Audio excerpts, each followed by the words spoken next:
Trik dari saya adalah coba mulai masa Prapaskah ini jalani dengan sebuah rasa syukur. Terima kasih Tuhan bahwa tahun ini aku masih boleh diberi rahmat, kasih karunia, masa penuh ampunan ini. Terima kasih Tuhan, ternyata Engkau tidak lelah dengan dosa-dosa dan kelemahanku. Engkau tidak menyerah dengan kerapuhanku Tuhan, yang sudah jatuh berulang kali.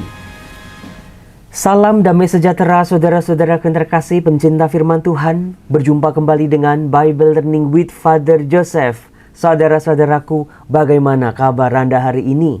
Edisi kali ini adalah istimewa karena edisi Rabu Abu masa Prapaskah tahun 2025. Saya berharap kita semua betul-betul merasakan betapa agungnya, betapa luar biasanya pengampunan Allah ini. Siapa yang sudah terima abu di dahinya? Saya dong Romo. Di mana? Di paroki? Atau di tempat kerja? Atau di sekolah tadi? Udah dong Romo. Tadi pagi, tadi siang, atau tadi sore Romo. Baru aja pulang. Saudara-saudara yang terkasih, masa ini adalah masa istimewa. Kalau Anda tadi udah ke gereja, udah terima abu, silakan sharing di kolom komen. Kita saling berbagi. Terima kasih juga. Semakin banyak pelanggan-pelanggan Bible Learning.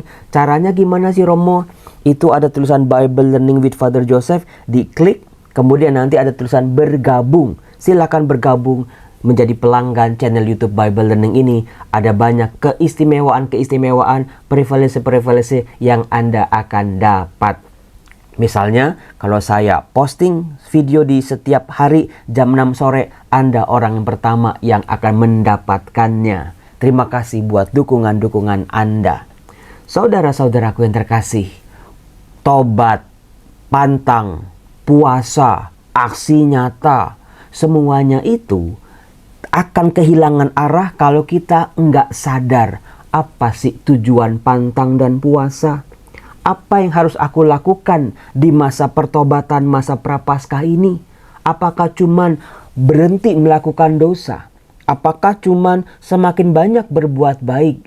Apakah pertobatan hanya sebatas itu saja? Saudara-saudara, pasti bukan jawabannya.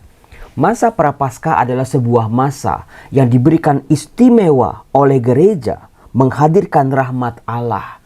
Pintu kerahiman dibuka lebar-lebar supaya setiap orang bisa masuk, bisa merasakan, bisa mengalami bagaimana Allah itu Maha Pengampun. Bagaimana Allah itu memberikan kesempatan kepada kita menata hidup kita kembali. Karena sepanjang tahun 365 hari ada begitu banyak pengalaman-pengalaman yang kita terima, bukan? Ada kalanya senang, ada kalanya sedih. Ada kalanya kita naik setinggi langit, ada kalanya kita terpuruk. Ada kalanya banyak orang memahami apa yang kita pikirkan, apa yang kita mau, apa yang kita rasakan. Tapi ada kalanya juga tidak ada satu orang pun yang memahami dan mengerti. Kita ditinggalkan, harus berjuang seorang diri. Pengalaman-pengalaman jatuh bangun seperti itu kadang-kadang membuat hidup kita penuh dengan goncangan, sehingga seringkali berantakan. Maka dari itu, masa untuk menata kembali. Kalau lemari aja harus ditata, kamar aja harus ditata ulang supaya nggak bosen, bukan? Rumah kita, kebun kita, taman kita juga harus ditata. Kalau nggak nanti rumput-rumput liarnya tumbuh, nggak karu-karuan. Apa yang indah jadi tidak indah lagi. Apa yang rapi teratur menjadi berantakan. Demikian juga dengan pikiran, hati, kehidupan orang-orang Kristiani ini. Masa Prapaskah adalah masa penuh berkat. Maka saudara-saudara, trik dari saya yang bisa saya sharingkan adalah memasuki masa Prapaskah supaya pantang puasanya bukan cuma nanti 3 hari, habis 3 hari terus lupa, habis seminggu terus jatuh lagi dalam dosa, atau formalitas belaka, atau jalaninya ogah-ogahan, lama-lama nggak ada buah-buahnya. Trik dari saya adalah coba mulai masa Prapaskah ini jalani dengan sebuah rasa syukur. Terima kasih Tuhan bahwa tahun ini aku masih boleh diberi rahmat, kasih karunia, masa penuh ampunan ini. Terima kasih Tuhan, ternyata Engkau tidak lelah dengan dosa-dosa dan kelemahanku. Engkau tidak menyerah dengan kerapuhanku Tuhan, yang sudah jatuh berulang kali. Saudaraku, orang tuaku, anak-anakku, pasangan hidupku, sahabat-sahabatku aja udah banyak yang nyerah. Udah banyak yang angkat tangan dengan kehidupanku, tingkah lakuku seperti ini. Udah banyak aku ditinggalkan. Udah banyak orang mencaci maki, udah banyak orang pesimis, udah banyak orang memincingkan matanya terhadap hidupku. Tapi ternyata Tuhan, terima kasih. Engkau Tuhan yang dahsyat, Engkau Tuhan yang hebat. Aku mau bersyukur, terima kasih. Give thanks to you, O Lord. Karena Tuhan baik, sungguh teramat baik. Besar kasih setianya, Dia agung, Dia luar biasa. Dia itu erekafayim, bahasa Ibraninya itu artinya nafasnya itu panjang, tidak mudah marah, tidak mudah naik darah, tidak mudah emosi, tidak mudah untuk menghukum. Kesabaran Allah itu memang sungguh luar biasa. Belajarlah dari Sang Maha Pencipta ini. Saudara-saudaraku yang terkasih, mari kita lihat bagaimana rasa syukur itu kita awali dengan hari Rabu Abu. Ketika tadi Anda menerima abu, apakah Anda sadar dengan sebuah kalimat yang selalu menusuk-nusuk pikiran kita? Kamu ini abu dan akan kembali menjadi abu. Ya Romo, kalau kita meninggal, dikremasi, dimakamkan, dikubur gitu, ujung-ujungnya apa sih Romo yang tinggal? Gak ada sih. Yang dibawa orang ke rumah Bapa apa sih? Selain kebaikannya, selain cintanya, selain iman dan harapannya. Semua-mua yang menempel dalam hidup kita, meskipun dimasukin ke peti mati, meskipun ikut dibakar di ruang kremasi, semuanya akan tertinggal di bumi ini. Uang, tabungan, deposito, apartemen, emas batangan, apapun itu. Ternyata saudara-saudara, hidup ini menjadi berantakan, kacau secara luar biasa kalau manusia hanya mementingkan yang materi-materi belaka. Saudara-saudaraku yang terkasih, memang saya sadar untuk umat di Bekasi, untuk umat di Kampung Melayu, di beberapa titik di kota Jakarta, di Cipanas yang lagi kebanjiran, rumah mama saya juga kebanjiran. Memang ini memulai masa prapaskah kita dengan sebuah kerja keras. Mudah-mudahan sambil nata-nata lagi, airnya udah surut, kita tata lagi rumah kita tata lagi ruang tamu, kita tata lagi furnitur-furniturnya, kita tata lagi ya kamar-kamar kita, sambil kita berefleksi. Seperti inilah hidupku di masa prapaskah ini, menata hidupku kembali pada suasana seperti di Taman Eden. Keadaan shalom, keadaan baik, sungguh teramat baik. Saudara-saudaraku terkasih, bagaimana dari ritus pembuka ya, antifon pembuka, kalau Anda tadi ke gereja, sebelum tanda salib sekalipun seorang imam akan berdoa seperti ini di antifon pembuka. Engkau menaruh belas kasih kepada semua orang dan tidak membenci ciptaanmu, ya Tuhan. Engkau tidak memperhitungkan lagi dosa manusia bila ia bertobat. Engkau sayang akan mereka, sebab Engkaulah Tuhan Allah kami. Kebijaksanaan bab 11 ayat 24, 25 dan 27. Tuhan, Engkau itu Tuhan penuh kasih. Setitik pun Kau tidak pernah membenci ciptaanmu ini. Dikatakan Engkau tidak memperhitungkan lagi dosa-dosa umatmu ini bila bertobat. Ini penting saudara-saudara. Tobat itu sebuah pengalaman iman. Sebuah pengalaman bukan sekadar teori, bukan sekadar formalitas, jargon-jargon rohani yang harus ditempel di medsos-medsos gitu ya. Aku pantangnya ini nih, aku mau berbuka sama yang ini nih, aku mau intermittent fasting nih, aku ini begini, aku ini begitu. Gak penting itu semua. Tapi Pengalaman pantang puasa tobat adalah pengalaman pribadiku bersama Allah. Pengalaman aku dikasihi, pengalaman aku dicintai. Sebesar apapun dosaku, Tuhan tidak membenci aku sedikit pun. Tuhan akan mencari semua cara. Dengan nonton video ini mungkin, dengan baca firman Tuhan mungkin, dengan doa-doa, dengan lagu pujian, mungkin nasihat-nasihat dari sahabat, atau kejadian-kejadian akhir-akhir ini. Tuhan sedang mau berbicara kepada kita. Anakku, yuk balik, yuk pulang, yuk ada Bapa, ada ampun Bapa bagimu. Tuhan, aku seperti anak yang hilang. Aku selama ini cari jalanku sendiri. Aku suka marah, aku suka kecewa. Kalau aku nggak memperoleh apa yang aku harapkan, aku marah luar biasa, termasuk terhadap Engkau Tuhan. Untuk orang-orang seperti itu pun Tuhan buka pintunya, pintu tobatnya. Yuk anakku, ada ampun Bapa bagimu. Kemudian di kitab Yoel di bab 2 ayat 12 sampai 18. Ini sih kalau Romo Yosef udah bicara soal Yoel, ini disertasinya Romo Yosef ini, disertasi S3. Sekarang beginilah firman Tuhan. Bukan kemarin, bukan besok, tapi sekarang.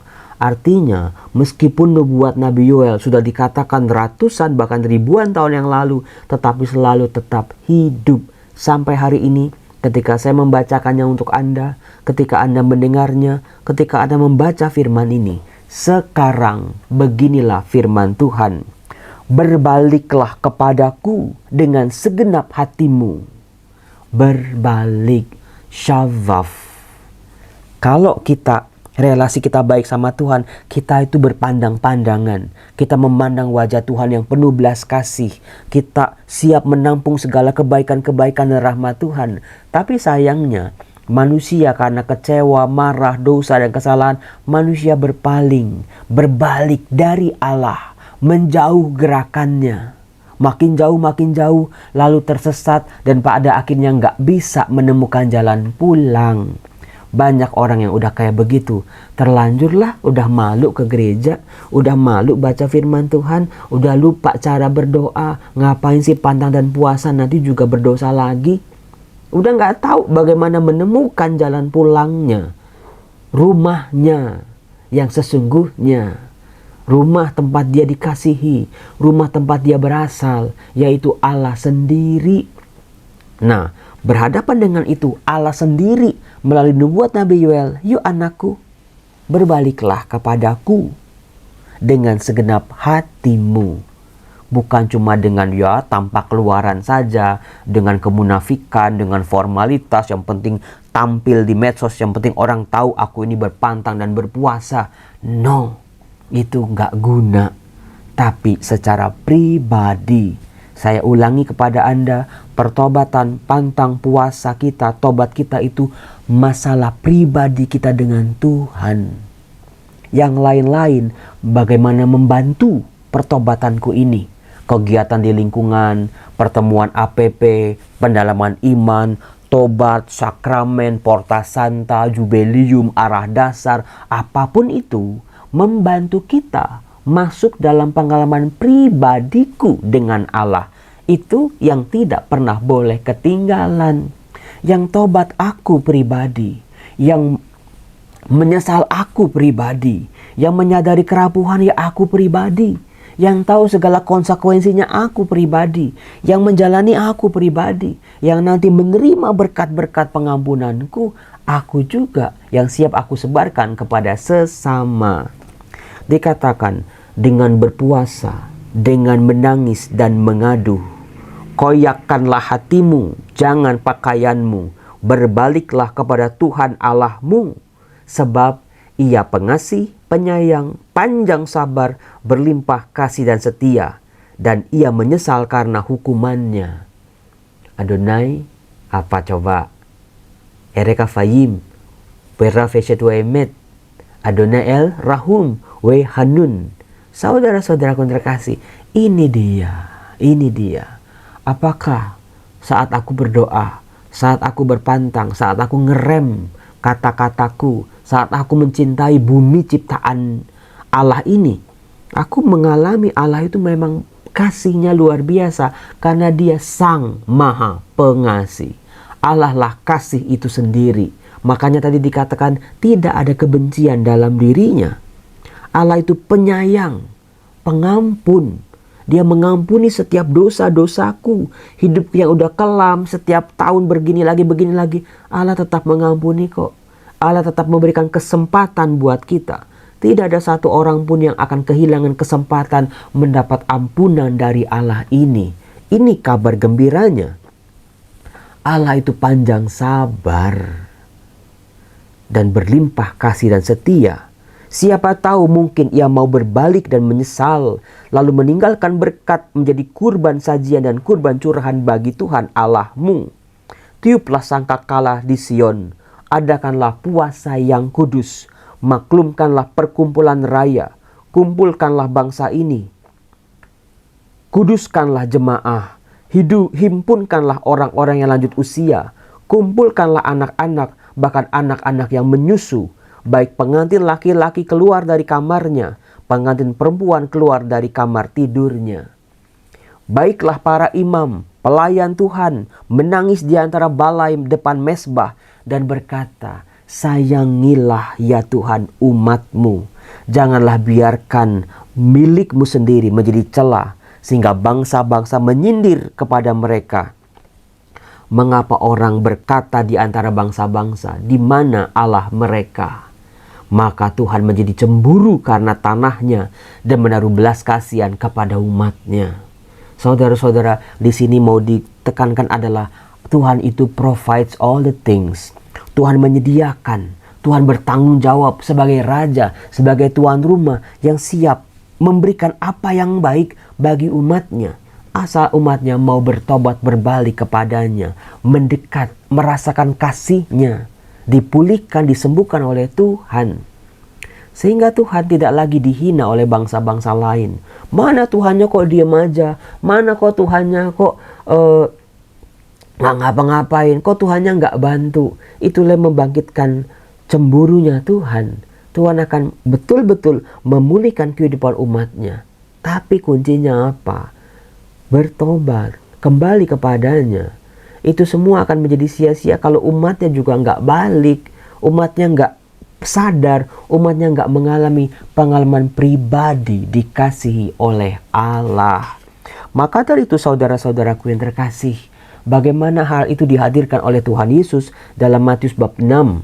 Bagaimana hal berdoa, bagaimana hal berpuasa di masa pantang dan puasa ini. Jangan pura-pura, jangan kayak orang munafik. Ini urusan pribadiku dengan Tuhan. Bagaimana perjuanganku melawan hawa nafsuku, melawan keinginanku, mengontrol keinginan-keinginan yang tidak teratur. Mata, telinga, mulut, seluruh indraku, seluruh badanku. Aku tuan atas badanku. Aku tuan atas pikiranku. Aku tuan atas perasaan-perasaanku.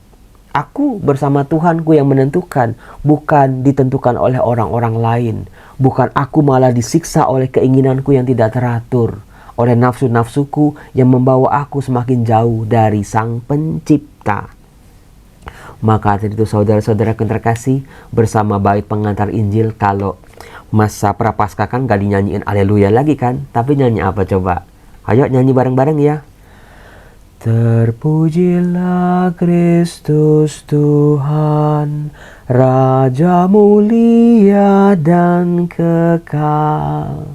Tuhan, terima kasih Kau ajarkan aku cara berpuasa. Minyaki rambutmu, basuh dirimu. Jangan kayak orang yang gak tahu akan Tuhan, berpuasa pamer-pamer. Puasa pantang kita bukan untuk dipamer-pamerin, tapi bagaimana Tuhan, mulai hari ini aku mau memperbaiki relasiku dengan sesamaku, dengan diriku sendiri berdamai, dengan kegagalanku, dengan masa laluku. Ku terima Tuhan sebagai sebuah kekuatanku.